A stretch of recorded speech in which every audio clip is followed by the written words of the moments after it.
Journaling every day has completely changed my life. I recently journaled every day for an entire year. I started journaling on the 4th of January 2022 and journaled for 365 days in a row. It has made me healthier, happier and more productive, and today I'm going to tell you how. But before I do that, let's just briefly cover how I journal. I use the Day One app, which is available on iOS and I would imagine on Android as well. I know that some people prefer to use physical notepads to journal, and I can understand why that would be the case, but for me, I live in a tiny flat, so it made much more sense to have the app on my phone because I don't have that much space for storage. It was also really handy to just have the app and be able to pull up my phone and jot down my thoughts whenever they occurred to me. In terms of the style of journaling that I do, I would describe it as being a mixture of daily journaling, free writing and gratitude journaling. So daily journaling is just basically where you write down what you did that day and how you felt about it, like a diary. Free writing is where you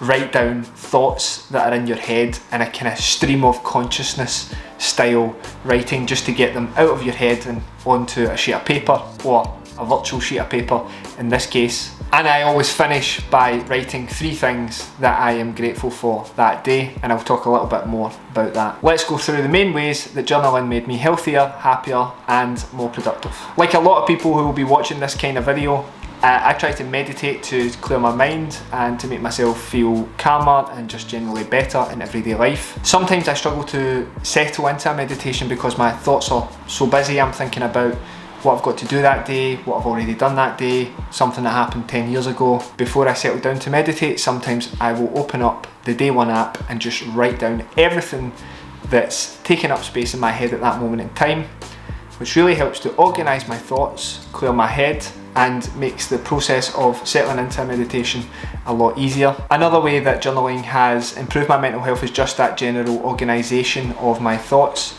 Sometimes just getting them out of my head and onto a sheet of virtual paper where there is no judgment is really beneficial, and I find really helps reduce anxiety and stress. You can also track progress with your mental health, so sometimes I will open up the Day One app and I will look back at an entry at random and I can reflect on whether I was having a good day or a bad day and compare that to how I feel in that moment, and it just helps to reinforce the belief that everything is temporary. So if you feel bad in that particular moment, you feel down, you feel stressed, you feel anxiety, it's just a really important reminder that that's temporary and things will get better.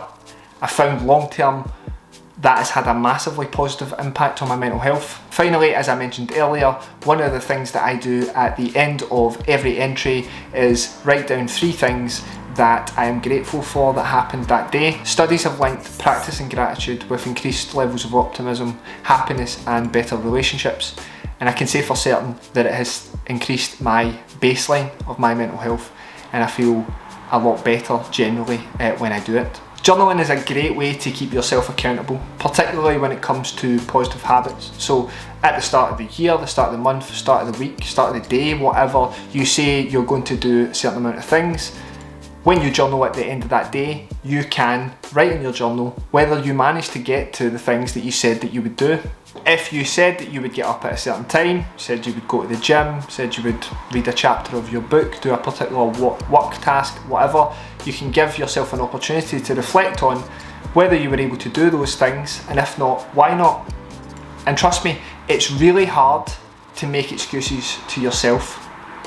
You will know whether you were able to do it or not, or whether you just couldn't be bothered. This level of self-accountability is really useful for building and maintaining positive habits, which, as we know, can translate into marginal gains, which compound over time into potentially massively positive transformations in your life. While I'm on that subject, if you're interested in learning more about how positive habits can build and translate into massive changes in your life, I would recommend reading Atomic Habits by James Clear. I listened to the audiobook recently and it's full of practical tips to implement positive habits into your life. Positive habits which you can then keep yourself accountable and maintaining by journaling. Okay, let's move on to the third way that journaling every day for a year has massively improved my life. Journaling has massively improved my consistency when it comes to health and fitness. When I wake up in the morning and I don't really feel like going to the gym, or I don't really feel like I can be bothered going for a run, I now immediately think about how I'm going to justify that to myself when I journal later on, and more often than not, that gives me that extra wee bit of motivation to just put my trainers on and get out there. And of course, when you do get over that initial hurdle of reluctance and you get out there, you never ever regret it, and you can be quite smug about it to yourself when you're journaling later on that day. Over time, this has made massive differences to my levels of fitness. Last year in 2022, I got into the best shape of my life, and I would say that journaling every day played a massive part in being able to do that. Additionally, I talked earlier in the video about how the stream of consciousness style journaling helps to empty your mind, and in fact, the time when I find this most useful is when I'm preparing for bed. So the last thing that I will do on my phone before I put it away is I will write my daily journal entry, and I found that this is a brilliant way to prepare for bed. I write down all my thoughts, I write down what I'm grateful for, then I put my phone on Do Not Disturb, I put it face down, and I'm saying to my body, right, now's time to go to sleep. Please let me know in the comments or on social media whether you journal or whether you're thinking about it. I would love to hear from you. For now, don't forget to like, share, subscribe, and I'll see you again in the next video.